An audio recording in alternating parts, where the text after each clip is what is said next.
An innocent young woman who was killed by an illegal. Well, I don't regret it. It was technically not supposed to be here. An undocumented person. And I shouldn't have used illegal. It's undocumented.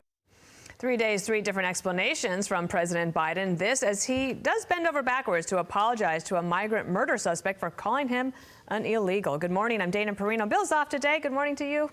Thanks for having me, Dana. Good to start the week with you. I'm Sandra Smith. This is America's Newsroom. The man the president is referring to is charged with murdering Georgia nursing student Laken Riley. Republicans successfully pressured him into mentioning the case during the State of the Union address, though the president mispronounced Laken's name.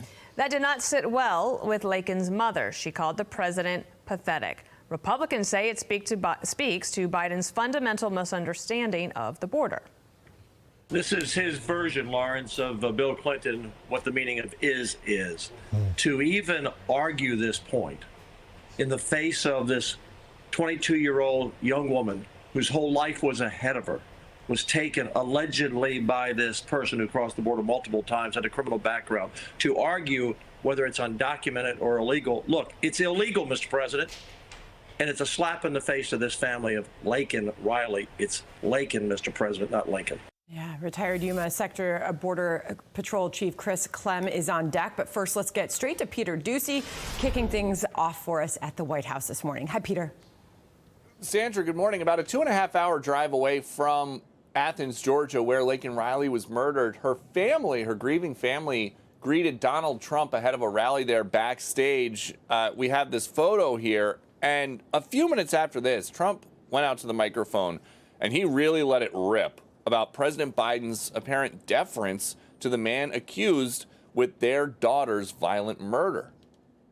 They just told me prior to what I'm doing right now that Joe Biden went on television and apologized for calling Laken's murderer an illegal. He was an illegal alien. He was an illegal immigrant. He was an illegal migrant. And he shouldn't have been in our country, and he never would have been under the Trump policy. President Biden initially defended his decision to call Jose Ibarra, Laken Riley's accused murderer, an illegal, saying that technically he's not supposed to be here. But something changed, and quickly. And the president is now also explaining why he is filled with so much regret about calling anybody, even an accused murderer, an illegal. I'm not going to treat any of these people with disrespect. Look, they built the country. The reason our economy is growing. We have to control the border and a more orderly flow, but I don't share his view at all. So you regret using that word? Yes. The Biden campaign is hoping for a reset this week focused on infrastructure and on jobs and on jokes about the president's age. So far, President Biden's handling of immigration is not part of the campaign's 1-minute sizzle reel of the first term so far. Sandra. Peter Doocy at the White House for us. Peter, thank you. Dana? Retired Yuma Sector Border Patrol Chief Clem joins us now. And Chris, I want you to just listen to President Biden one more time out of this MSNBC interview. He rarely does interviews, so this is a chance to actually hear what he's thinking without the helicopter behind him. Watch here. And look, when I spoke about the difference between Trump and me, one of the things I talked about on the border was that the way he talks about vermin, the way he talks about these people polluting the blood. I talked about what I'm not going to do, what I won't do. I'm not going to treat any of these people with disrespect. Chris, from a Border Patrol perspective, does it matter the language that leaders use from Washington?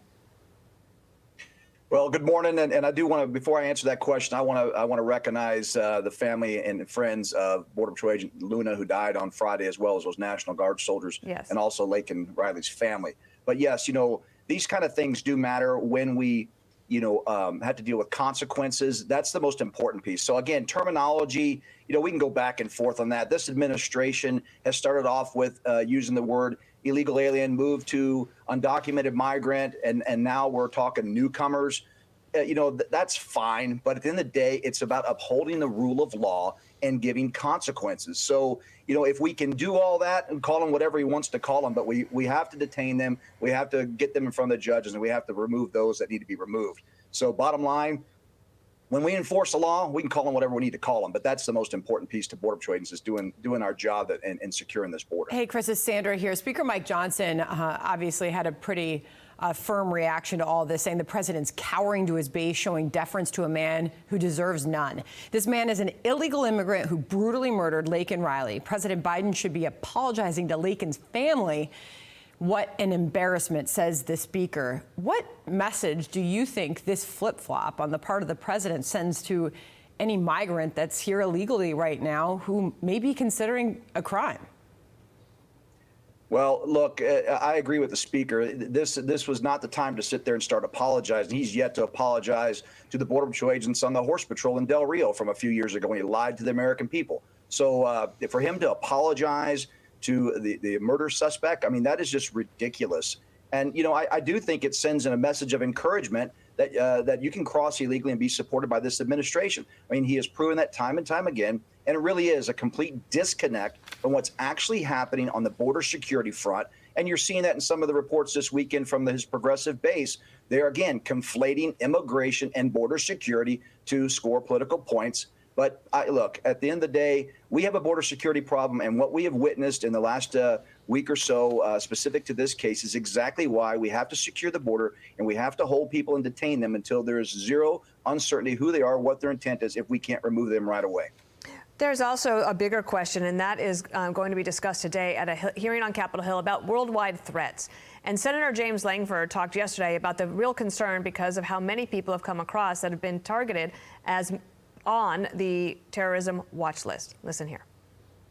Actually, it is our southern border right now is a major threat because what we've seen is 50 people on the terror watch list just in the last 4.5 months. We've seen more than 10,000 people come across our southern border, what are called special interest aliens. These are individuals who are literally being trafficked in from all over the world from very vulnerable places. They're coming right at the homeland. That is a major issue for us. I mean, what's the Border Patrol supposed to do to try to catch these people that are on the terrorism watch list? Yeah. Well, it's great. The senator, put it out very well, right? This is going to be a public hearing. They're going to talk about the threats that are coming into the country. And this is exactly what we have been talking about since this administration on day one has started peeling back our security measures. We know that there are threats around the world that are happening. The intelligence officials will talk about it. We've got to free the hands of border patrol agents. We have to continue securing the border, whether that's going to be infrastructure or technology, but we need to make sure we stop the flow from the source countries, hold these source countries, and to include our neighbors, Mexico to the south, accountable so our agents can do the job so we can mitigate threats. And that's from a geopolitical, terrorism type threat. We still have the threats like we just talked about of these people that are gang members, people that have, ties with criminal organizations.